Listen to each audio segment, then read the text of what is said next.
Welcome to the National Real Estate Cafe with Don Getling and Gino Franti, where you get your daily dose of real estate market updates. And if you're anything like me, you need more than one dose a day. Okay, so here's your dose for today. And actually, you can get these sent to your phone automatically just by texting NREC to the number 58885. That's NREC to 58885. They come right to your phone. No spam, no selling, just daily updates. Sometimes we don't let them know, Don, but then after you receive that, you'll have to opt in by hitting agree, and then it'll ask you for your email address. But I should add that we haven't been sending any email out. It just does that as a courtesy in case we had to send one out, like if the system went down or something like that, but we haven't used that database. Well, some of you so far. may want it sent to you by email, so we're setting up that system for you as well. So for today, what is the mortgage process? How does it work? What do we need to know about it? So here's a start of the mortgage process. Go ahead, Furman, throw that up. All right, so down payment. This is the area where we have so many myths, Don. We talk about this all the time. Everybody thinks you have to have 20% down to buy a home. 50% of you believe that. That's so scary, Don, because the reality is that you really need only about 5%. Right. 5% gets you some really great financing these days, so you don't need to have a huge down payment. Now, that being said, some can have 3% down with conventional loans, or, I know I'm going to say it, no money down. And I'm not talking about just veterans. We've actually successfully closed many no money down loans on conventional financing here in Santa Clarita and the Los Angeles area for those who qualify for some first-time home buyer programs. Yeah, about that. Bet you didn't know about that.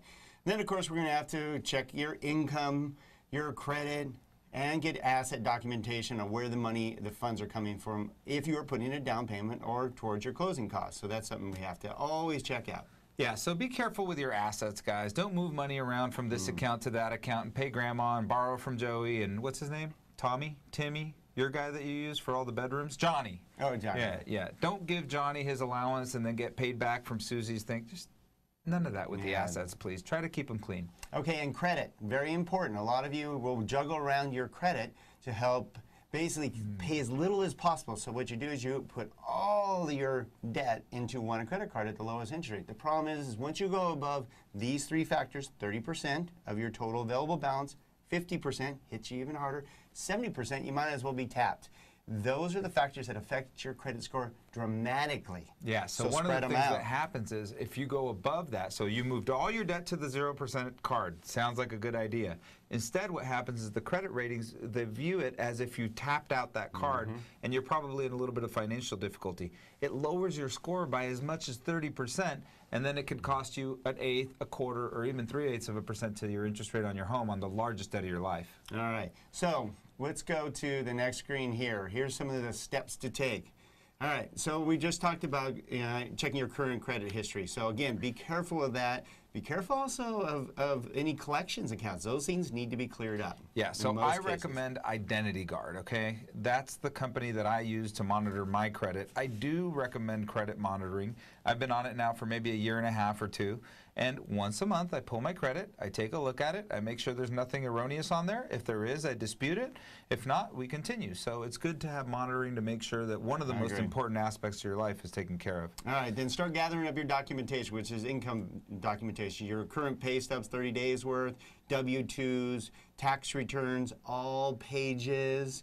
And if you have 1099s, anything you have regarding income in any way, shape, or form, we need to look at it because the more we see, the better. That way there's no surprises. Yeah, I think this whole thing gets solved in the future by just putting a chip in our bodies, but it's not there yet.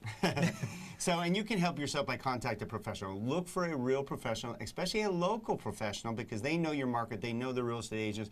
They can actually help you get your offer accepted during these lean times in the inventory of homes right now. Okay, and let's talk about one more thing, Don. It's not only what you qualify for. You should also talk to your mortgage professional about, is this a good idea? Should I go completely to the edge of qualifying? Some programs are very liberal on what you can qualify for, and it may not be a good idea to use all of that program's flexibility. It depends what's going on with your life at the time. So a good mortgage planner will definitely look at that and say, You know, maybe even though you qualify for $500,000, it sounds like based on your other goals, like you need a little disposable income, maybe $425,000 is more prudent. All right, so make sure you talk to a real professional because they'll help you know your numbers and know your options because that is key. Therefore, you can make an educated decision. And you make an educated decision by tuning in daily to the National Real Estate Cafe, Don and Gino Fronti. Get these sent to your phone automatically by texting NREC to the number 58885. Or check out our website at nrecafe.com. There's over 300 of these shows, and you can see we've been pretty spot on. That's right.